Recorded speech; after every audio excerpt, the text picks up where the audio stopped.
यहाँ पर आपके सामने मौजूद हैं। मैं उनके लिए आप सबसे ये कहूंगा कि अपने पैदा किए सूरज की दुआएं मांगो, अपने पैदा किए सूरज की दुआएं मांगो। भीख मांगी हुई किरणों का भरोसा क्या है? जनाब असदुद्दीन ओवैसी साहब, देखो देखो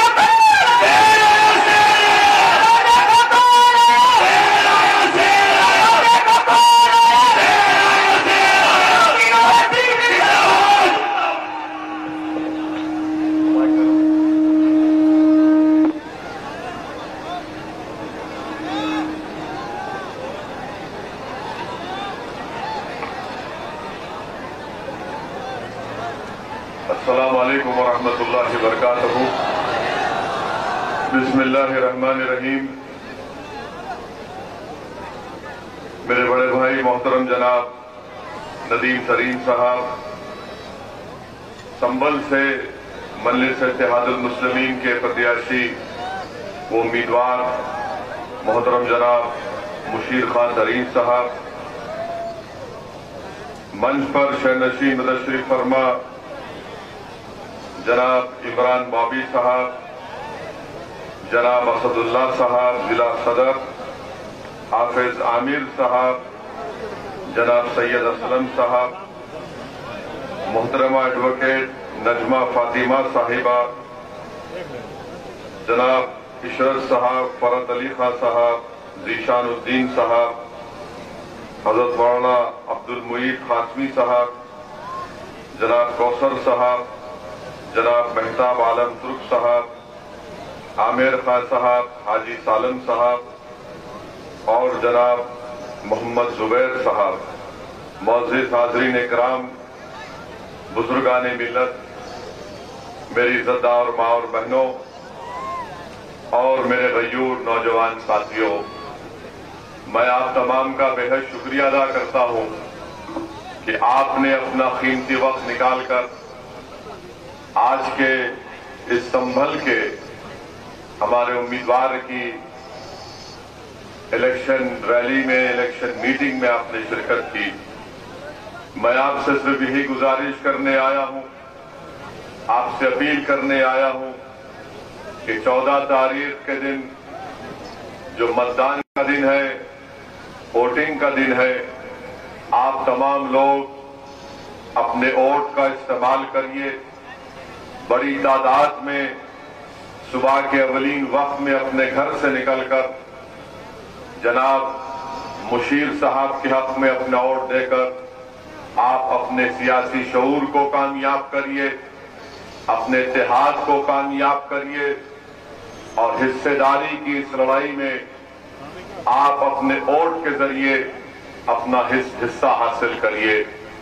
मैं शुक्रगुजार हूं मेरे जमात के जिम्मेदारों का और उनसे भी अपील करूंगा कि अब जो चंद दिन हमारे पास बाकी है, मेरी अपील है कि तमाम जमात के जिम्मेदारान जनाब मुशीर तरीन साहब के साथ पहले से ज्यादा और वक्त लगाएं ताकि इंशाअल्लाह संभल की आवाम उनको इस बार यहां से अपना एक नया विधायक के तौर पर उनको कामयाब और कामरान कर सके। मेरी संभल की जनता से और आवाम से अपील है कि आप जानते हैं कि मजलिस इत्तेहादुल मुस्लिमीन भागीदारी परिवर्तन मोर्चा का हिस्सा है, जिसमें बाबू सिंह कुशवाहा साहब की जन अधिकार पार्टी और दूसरा अति पिछड़ा समाज की मुख्तलिफ पॉलिटिकल सियासी पार्टियां हैं। अगर उत्तर प्रदेश की जनता हमको अपनी दुआओं से और अपने आशीर्वाद से नवाजती है तो इंशाअल्लाह ताला उत्तर प्रदेश का मुख्यमंत्री जनाब बाबू सिंह कुशवाहा रहेंगे। हमने ये भी तय किया कि इंशाअल्लाह ताला 5 साल में एक डिप्टी सीएम अल्पसंख्यक समाज के मुसलमान रहेंगे और 2 अति पिछड़ा समाज के रहेंगे, क्योंकि हमारा मानना यह है कि सामाजिक न्याय की बात सिर्फ जबानी फर्ज नहीं होनी चाहिए, उसको अगर अमली जामेनामा पहनाना है तो ये जो फैसला लिया गया है भागीदारी परिवर्तन मोर्चा की तरफ से, इसीलिए लिया गया है कि सामाजिक न्याय हकीकी मानों में उसको शक्ल दी जा सके। मैं आपसे यह भी अपील करने आया हूं कि आपने बरसों मुख्तलिफ सियासी पार्टियों का साथ दिया, मगर आपको संभल की आवाम को इसका क्या फायदा मिला। आज आप जानते हैं कि यहां पर डिस्ट्रिक्ट हेडक्वार्टर यहां से 15 किलोमीटर दूर बना दिया गया, आपको तकलीफ होती है। आप जानते हैं कि संभल विधानसभा में बरसों से यहां पर रोड का मौसर इंतजाम नहीं है। आप और हमने सुना कि कैसे यहां पर 8th क्लास के बाद बच्चे और बच्चियों को पढ़ने का कोई इंतजाम नहीं है, डिग्री कॉलेज का कोई मौसर इंतजाम नहीं है।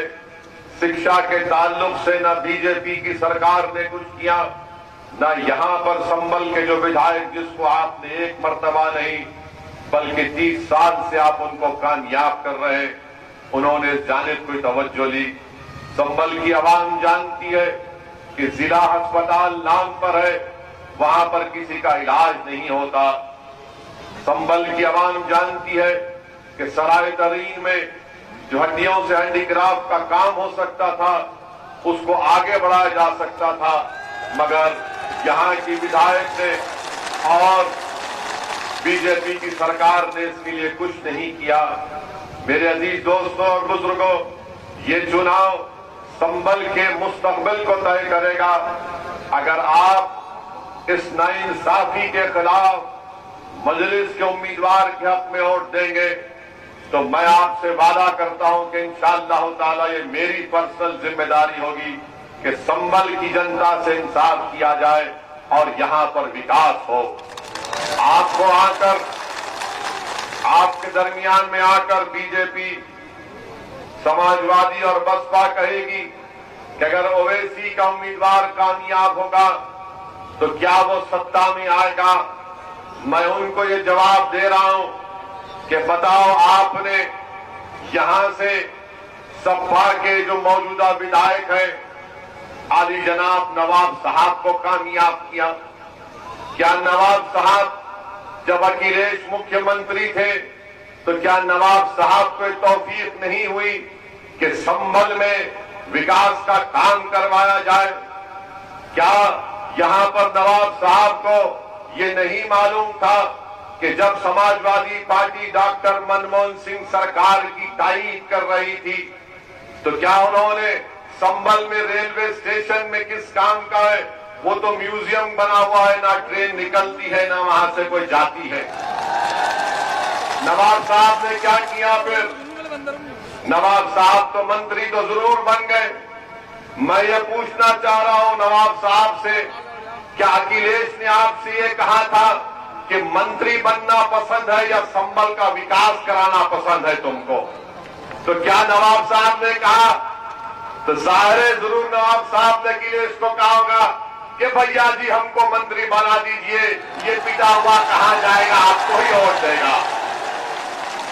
ये नवाब साहब ने उनको अखिलेश को बताया होगा, ये कहां जाएगा अल्पसंख्यक समाज का मुसलमान, ये तो हमारा कैदी है, इसके मुकद्दर में सिर्फ गरीबी खाना है, इसकी जबान पर संभल का विकास नहीं आएगा, बल्कि इसकी जबान पर सिर्फ यही नारा आएगा कि भैया जी तुझ पे जवानी कुर्बान।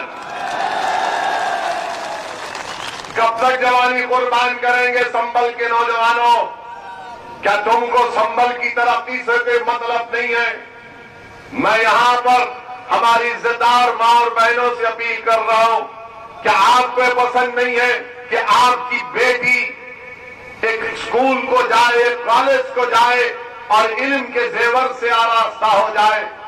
मगर आपने इनको वोट दिया जो 6-6 मर्तबा के विधायक बने, मगर कोई विकास का काम दिखाने के लिए इनके पास कोई चीज नहीं है।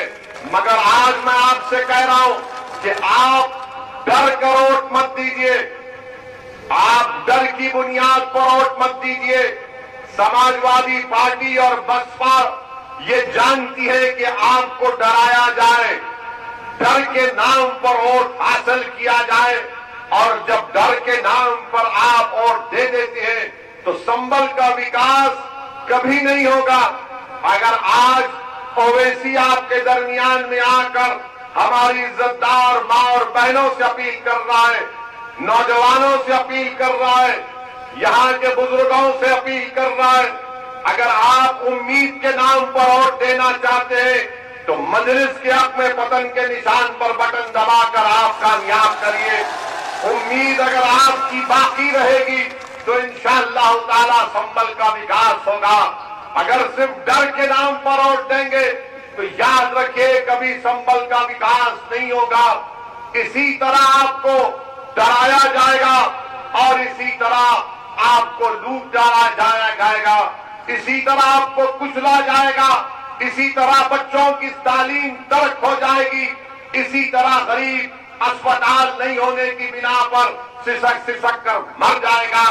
आप बताइए, यहां पर बस का डिपो है, क्या ये बात सच नहीं है कि अगर पानी पड़ जाता है तो बस का डिपो पानी में डूब जाता है?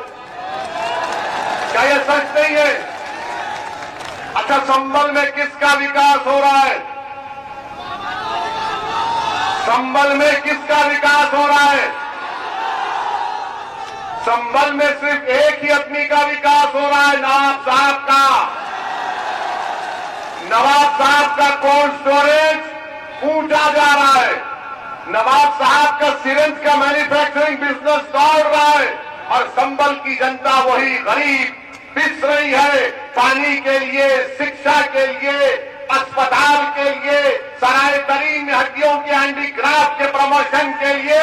मगर नवाब साहब को इसकी फिक्र नहीं है, नवाब साहब को इसकी फिक्र नहीं है।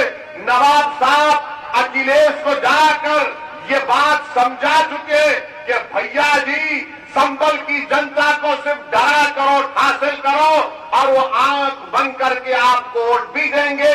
जब आप आएंगे तो दरी भी बिछाएंगे आपके लिए और नारा लगाएंगे आपके लिए कि हमारी जवानी तुझ पर कुर्बान।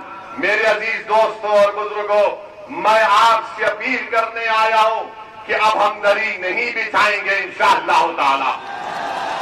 आपने 30 साल दरी बिछाई, अब दरी नहीं बिछाएंगे, अब दरी नहीं बिछाएंगे। और जो बीजेपी वाले कहते हैं कि नून खाएंगे उनको जिताएंगे, ये सपा वाले कहती है कि भैया तुझ पे जवानी कुर्बान, तुझको जिताएंगे। अब मजलिस ये कहती है कि ना नून खाएंगे, ना दरी बिछाएंगे और पतन को जिताएंगे इंशाअल्लाह ताला। मैं शुक्रगुजार हूं आपका कि 2017 में आपने करीब 60,000 के करीब वोट मजलिस के उम्मीदवार को दिए थे। क्या ये बात सच नहीं है संभल की जनता कि ओबीसी का सर्टिफिकेट जो जोजा बरादरी को मिलता था नवाब साहब ने उसको बंद नहीं करवाया? क्या ये बात सच नहीं है? आप सोचो इस पर।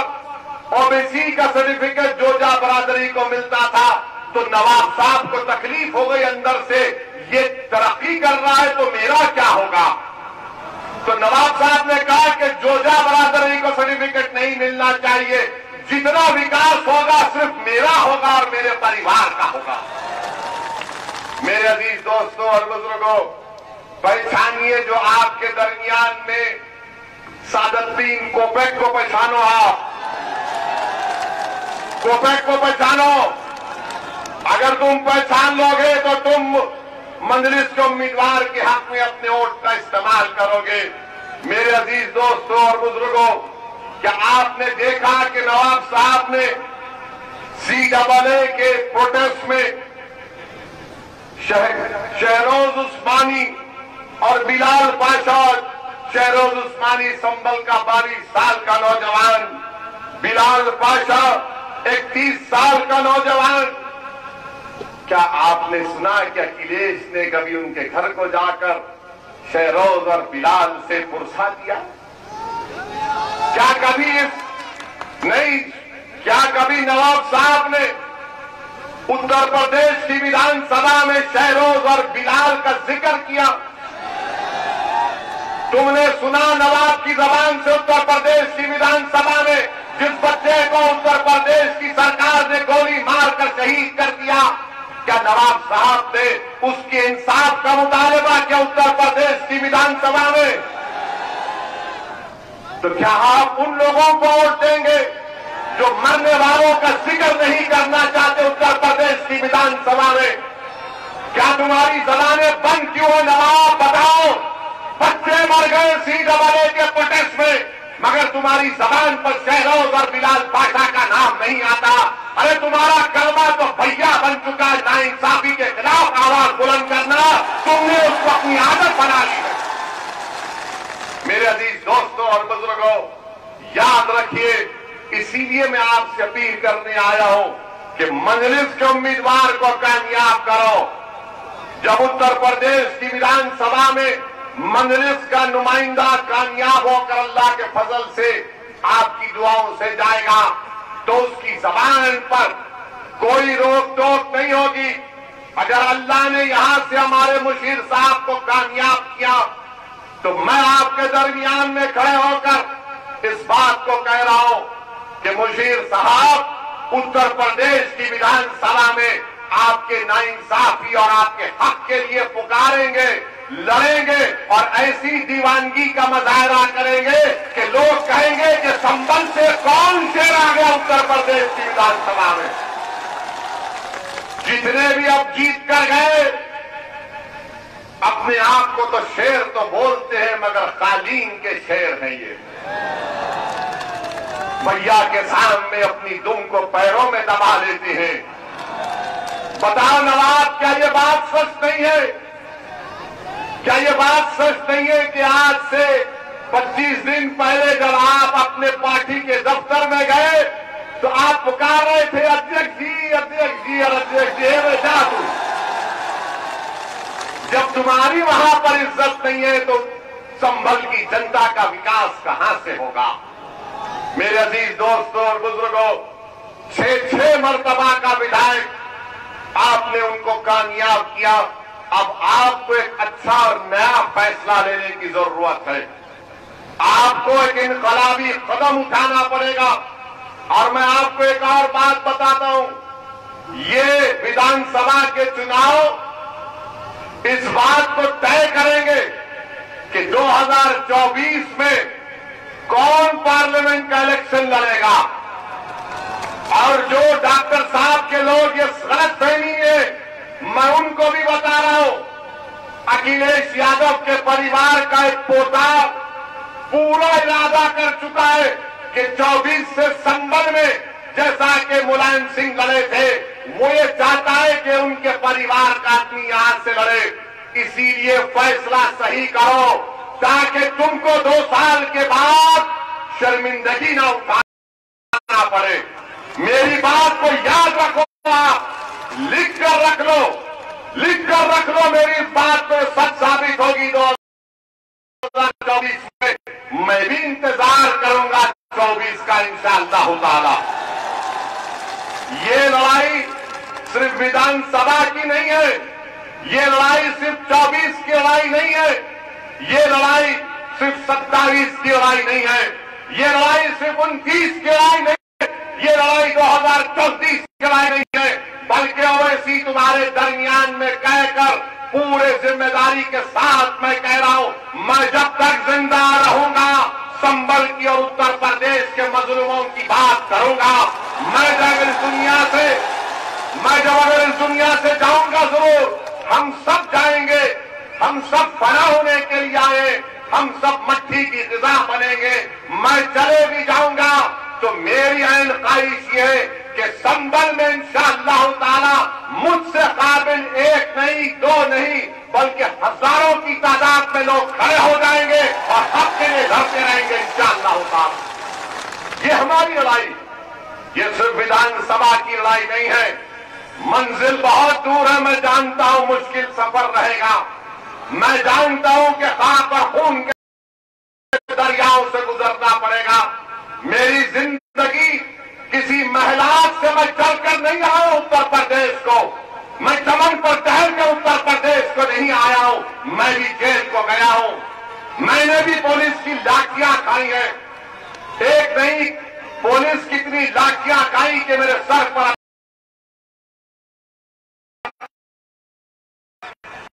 जेल को 1 मरतबा नहीं 4 मरतबा जेल को गया हूं। तो ये मेरे जिंदगी का सफर कोई आसान नहीं था, मगर अल्लाह का फजल और करम था। तो अल्लाह ने हर सफर में बावजूद मुश्किलात के अल्लाह ने आसानी पैदा कर दी अपने फजल से, आपकी दुआओं से। याद रखो, ये लड़ाई हिस्सेदारी की लड़ाई है। संभल की आवाम, उत्तर प्रदेश की जनता जान लीजिए, ये लड़ाई हिस्सेदारी की लड़ाई है। ये लड़ाई आपके पॉलिटिकल एम्पावरमेंट की लड़ाई है। ये लड़ाई आपको नेता बनाने की लड़ाई है। ये लड़ाई जुल्म के खात्मे के लिए, ये लड़ाई हकूक को हासिल करने की लड़ाई है। ये लड़ाई आपको खड़े होकर अपनी आवाज को बुलंद करने की लड़ाई है। अब डर कर, घुटन महसूस करके हम डर कर वोट नहीं देंगे, बल्कि पूरे एतमाद के साथ मजलिस इत्तेहादुल मुस्लिमीन जिंदाबाद का नारा लगाकर हम बटन के निशान पर बटन दबाएंगे। मेरे अजीज दोस्तों और बुजुर्गों, याद रखो, इंसान की जिंदगी का कोई भरोसा नहीं। मौत तो मुबारक है, मौत तो मुबारक है, मगर याद रखो तुम कैसे दुनिया में जिंदगी गुजारे। कद्दूम और हम ज़ईफ होंगे अगर अल्लाह ने चाहा तो। अगर मैं 70 साल की उम्र को पहुंच गया या 80 साल की उम्र को अल्लाह ने चाहा पहुंच गया, और उसके बाद अगर मैं ये कहूंगा अरे यार मैं संभल में कुछ कर जाता, तो मैं ये जिंदगी में तिश्नगी लेकर कब्र में नहीं जाऊंगा। जब तक अल्लाह मुझे जिंदा रखेगा मैं लड़ता रहूंगा, बावजूद इसके कि कोई मुझ पर गोली चलाए, बावजूद इसके कि कोई मुझे डराए, बावजूद इसके कि कोई मेरी गर्दन का हिसाब करे। मेरे अजीज दोस्तों और बुजुर्गों, मेरा हमारा ही है उड़न कटोला, हमारा है, ठहर दो, हमारा उड़न कटोला ये उतरे जा रहे, यहां से असमोली जा रहे और परसों फिर संभल को आएंगे। नवाब साहब के बारे में बोलना बाकी है, अभी रोक के रखें थोड़ा। हाँ बैठ, चलिए अब आप हमारी बात सुनिए। मैं आपसे और एक 5-10 मिनट आपसे बोलना चाहूंगा। मेरे अजीज दोस्तों और बुजुर्गों, आपको ये बताना जरूरी समझता हूं कि आज हमारे मुल्क में, खासतौर से कर्नाटका में, जो हमारी बहनें हिजाब की लड़ाई लड़ रहे हैं, हम उम्मीद करते हैं कि अल्लाह सुब्हानहू तआला उनको उसमें कामयाब और कामरान कर देगा। जो हिजाब की लड़ाई एक बुनियादी हक है और सुप्रीम कोर्ट का फैसला है कि सुप्रीम कोर्ट ने पुट्टुस्वामी जजमेंट में कह दिया कि कोई सरकार ये तय नहीं कर सकती कि हम क्या खाएंगे और क्या पिएंगे, क्या पहनेंगे, क्या खाएंगे। तो बीजेपी की सरकार कर्नाटका में गैर जरूरी के जुल्म कर रही है, संविधान के खिलाफ काम कर रही है, बल्कि संविधान की आर्टिकल 15, 19 और 21 का ग्रेव वायलेशन हो रहा है कि वहां के महिला बच्चियों को स्कूल में और कॉलेज में हिजाब पहनने से रोका जा रहा है। मैं बीजेपी के इस फैसले की मजम्मत करता हूं, कंडम करता हूं, जो एक सुप्रीम कोर्ट का फैसला नहीं बल्कि पुट्टुस्वामी जजमेंट के खिलाफ है, जो सुप्रीम कोर्ट का नलसा जजमेंट है उसके खिलाफ है, कॉमन कॉज जजमेंट के खिलाफ है। मेरे अजीज दोस्तों और बुजुर्गों, आज हमने वो वीडियो भी देखा कि हमारी एक बहादुर बेटी कर्नाटका में मोटरसाइकिल पर हिजाब पहनकर आती है और मोटरसाइकिल को अपने कॉलेज में रखती है, तो जैसा ही उसके करीब ये तमाम लोग आकर उसको डराने के लिए नारे मारते हैं, एक 25-30 का नौजवानों का हुजूम इस नकाब बुर्का पहनी हुई बच्ची को डराने के लिए दौड़ता है। मैं सलाम करता हूं हमारी उस बेटी की बहादुरी को, मैं सलाम करता हूं उस बच्ची के माँ बाप को जिसने उस बच्ची को इतना बहादुर बनाया। ये आसान काम नहीं था। उस बच्ची ने उन नौजवानों की तरफ देखकर पुकार कर कहा, अल्लाहु अकबर, अल्लाहु अकबर, अल्लाहु अकबर। ये मिजाज पैदा करना है। अगर तुम आज झुक जाओगे तो हमेशा के लिए झुक जाओगे, याद रखो मेरी बात को। अगर आज तुम खड़े हो जाओगे थोड़ी देर के लिए, तुम सिर्फ थोड़ी देर के लिए खड़े हो जाओ, देखो ये जो लोग तुमको डरा रहे, जो समझ रहे हैं कि हमारे सरों पर जो काले बादल मंडला रहे, याद रखो ये बादल छटेंगे इंशाअल्लाह ताला। ये सूरज चमकेगा जो तुम्हारे मुस्तकबिल का सूरज होगा। मगर याद रखो भीख मांगने से बादल नहीं हटेंगे, भीख मांगने से बादल नहीं हटेंगे। लड़ेंगे जमहूरी तरीके से तो हक दिया जाएगा। अगर तुम समझोगे कि गैरों की चौखट पर जाकर भीख मांगने से कुछ मिलेगा, कुछ नहीं मिलेगा। अगर तुम ये बताओगे ये मेरी ताकत है, इतना वोट मेरे पास है, मैं जीत सकता हूं और जिताऊंगा, तब जाकर दुनिया तुम्हारा हक देगी। मेरी इस बात को यकीन कर लो कि रोने से भीख आपको अपना हक नहीं मिलेगा। उस बच्ची ने आपको पैगाम दिया, उत्तर प्रदेश की जनता को पैगाम दिया, के कमजोरों को पैगाम दिया। अगर हुजूम तुम्हारे सामने आता है तो आने दो, तादाद बड़ी है तो आने दो। मगर अगर तुम्हारे दिलों में तवक्कल है, अगर तुम्हारे दिलों में इत्मीनान है, तो हजारों का लश्कर आ जाए। अगर कोई एक खड़े होकर कहेगा अल्लाहु अकबर, उस बच्ची ने होकर दिखाया, उस बच्ची ने होकर दिखाया है। मैं सलाम करता हूं उसके हौसले को। अल्लाह उसके हौसले को और बुलंद करे,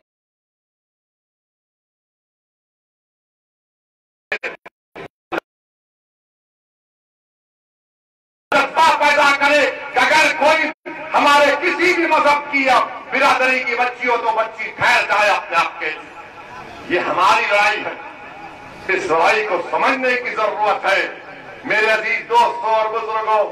इसीलिए मैंने आपसे कहा कि गोलियां चलेंगी हम पर, हम चलाई गई, मगर जब अल्लाह किसी को बचाना चाहता है तो कोई कुछ नहीं कर सकता। हमारे साथ सारिम था हमारे साथ, यही संभल का नौजवान 6 साढ़े 6 फीट से जालिमों ने गोलियां चलाई और ये समझा कि ओवैसी का काम तमाम कर दिए, मगर जालिमों को नहीं मालूम था गोडसे की नाजायज मालूम था, इब्लीस के जानशीन को नहीं मालूम था, वक्त के नमरूद की नाजायज औलाद को नहीं मालूम था, वक्त के फिरौन के एजेंटों को नहीं मालूम था, वक्त के अबू लहब को नहीं मालूम था, वक्त के अबू जहल को नहीं मालूम था। और हमारे सभा में जब अब्दुल्लाह इब्न सबा के जानशीन है वो तो खुशियां मना रहे थे, मगर अल्लाह ने कहा आज इसका दिन नहीं है, आज इसका दिन नहीं है। तुम कितनी गोलियां चलाते चलाओ मेरे अजीज दोस्तों और बुजुर्गों। इसीलिए हम आपसे कह रहे हैं कि आप हिम्मत और हौसले से काम करो, आप हिम्मत और हौसले से काम करो, डरने की जरूरत नहीं है। जाना तो सबको है इस दुनिया से, कोई नहीं बचेगा इस दुनिया में, मगर तुम क्या लेके जाओगे? तुम भैया की गुलामी लेके जाओगे या नवाब की गुलामी लेके जाओगे? क्या तुम इस दुनिया से अपना हक मनवा के जाओगे? क्या तुम इस दुनिया में हिस्सेदारी में कामयाब होकर जाओगे? क्या तुम इस दुनिया में आए तो संबल का विकास करके जाओगे? क्या जब तुम इस दुनिया में आए तो फिर तुम क्या सब कमजोरों का साथ दोगे? नहीं दोगे, ये फैसला आपको करना है। मैं आपके सामने आकर जज्बात में लाने की कोशिश नहीं कर रहा हूं। मैं ये नहीं कह रहा हूं कि मुझे इस वाकये के ऊपर वोट दो, मैं तो ये कह रहा हूं कि मैं मरने तैयार हूं इन चीजों के लिए, मगर मैं ये चाहता हूं कि मैं मर भी जाऊं, तुम इस लड़ाई को जारी रखो, तुम इस लड़ाई को जारी रखो, इस लड़ाई को आपको जारी रखना है। और हम अभी पार आ रहे थे तो रास्ते में मीडिया ने बताया कि देश के प्रधानमंत्री ने पार्लियामेंट में कहा कि हमने मुस्लिम महिलाओं के लिए मदद की, ट्रिपल तलाक का कानून बना दिया। अरे प्रधानमंत्री जी, ये बच्चियों को निकाब पहनना, हिजाब पहनने की इजाजत आपकी सरकार ने दे रही है, ये ट्रिपल तलाक का कानून क्यों बनाया? बच्चियों को हिजाब नहीं पहनना। और आपको जानकर हैरत होगी कि मोदी सरकार का डेटा है, एनएसओ का डेटा है, नेशनल स्टैटिस्टिकल एनएसओ का डेटा है कि 21% भारत में मुस्लिम बच्चियां जो 3 और 35 साल की उम्र की हैं, वो कभी स्कूल को नहीं गई। ये बच्चियां स्कूल को जा रही है पढ़ने के लिए, कॉलेज को जा रही है। वाह मोदी जी, क्या मोहब्बत है आपकी। मोदी जी बोलते हैं मुस्लिम महिला मेरी बहन है। मित्रों, आपको बोल रहा हूं, अरे जब 3 और 35 साल की बच्चियां कभी एनरोल नहीं हुई अल्पसंख्यक समाज मुसलमान की, तो बीजेपी बोलती है नहीं, हिजाब नहीं पहनकर आएंगे। तो मालूम हुआ कि मोदी जी ने कानून इसलिए बनाया था कि आप हमारी बहनों को परेशान किया जाए। ये दुनिया मीडिया बोलती है मुसलमान मर्द मुस्लिम महिलाओं पर जुल्म करता है, दबाता है। ये कौन दबा रहा है? पढ़ना चाहते हैं, मोटरसाइकिल पर बच्ची जाती है कॉलेज को और ये भीड़ आती है भाग के, फिर कौन कर रहा है ये? मेरे अजीज दोस्तों और बुजुर्गों, हिम्मत और हौसला रखिए। और जो लोग ये समझते कि मुस्लिम महिलाओं को दबाया जाता है, क्या तुमने कभी जाना तवक्कल कौन थी? तवक्कल कारमन कौन थी? यमन की एक बहन थी, महिला थी, जो हिजाब पहनकर नोबेल प्राइज मिला उसको, नोबेल प्राइज मिला उसको। और ये बोल रहे हैं हिजाब पहनने से आवाज देखेंगे आजा 6 बजे 9 बजे से टीवी चैनल में पूरे अंकर शुरू हो जाएंगे, टीवी देखना शुरू हुआ, सब बोले मुस्लिम महिला को दबाया जा रहा है। हिजाब इनकी एक पुरानी दूर लेकर जाता है। आपको कब से मोहब्बत हो गई हमसे? आप तो मोदी जी के वफादार चाहने वाले हैं, वफादार हैं आप। हम तो बेवफा निकले और हम बेवफाई करेंगे, क्योंकि हम ना इनकी गुलामी करेंगे ना उनकी गुलामी करेंगे। मेरी आपसे गुजारिश है कि 14 तारीख के दिन मुत्तहदा तौर पर संभल की विकास के लिए आप एक इनकलाबी फैसला लेते हुए मजलिस के उम्मीदवार प्रत्याशी के हक में अपने वोट का इस्तेमाल करिए। याद रखिए हमारी इस बात को कि आपके घर के सामने एक नागनाथ बैठा है और एक सांपनाथ बैठा है, समझ गए ना? नागनाथ और सांपनाथ बैठा है, तो क्या करेंगे आप मदारी को बुलाएंगे, मदारी आपके सामने खड़ा है। हम जानते हैं इनके जहर को, हम मचाएंगे इनको खूब, अब इंशाअल्लाह ताला खूब मचाएंगे। बांसुरी से नहीं, हमारी जबान से, हमारे अज़म से, हमारे हौसले पर से और अल्लाह की जात पर तवक्कल करके हम अपने हक की लड़ाई लड़ेंगे। जो भारत का संविधान हमको इजाजत देता है, बसपा कुछ नहीं कर सकती है, बसपा नहीं कर पाएगी। अगर आप वोट बीजेपी को हराने के लिए बसपा को देंगे, सपा को देंगे, गलती मत करिए। 2014 में आपने गलती की, बीजेपी जीत गई। 2017 में सपा कांग्रेस मिले, बीजेपी जीत गई। 2019 में बसपा सपा मिली, बीजेपी जीत गई। अब अगर आपके घर के सामने नागनाथ सांपनाथ है तो मदारी को दिखाइए, ताकि विधानसभा में उसका संबल के विकास की बात हो सके। इंशाअल्लाह ताला बाकी बात कब है? 12 तारीख, 10 तारीख के दिन कहां पर? गोमसानी के पास आएंगे ना आप? आएंगे ना? पूरे आएंगे ना, या फिर भैया तुझ पे नहीं होगा ना, पूरे आएंगे ना, तो इंशाअल्लाह ताला फिर आपसे मुलाकात होगी।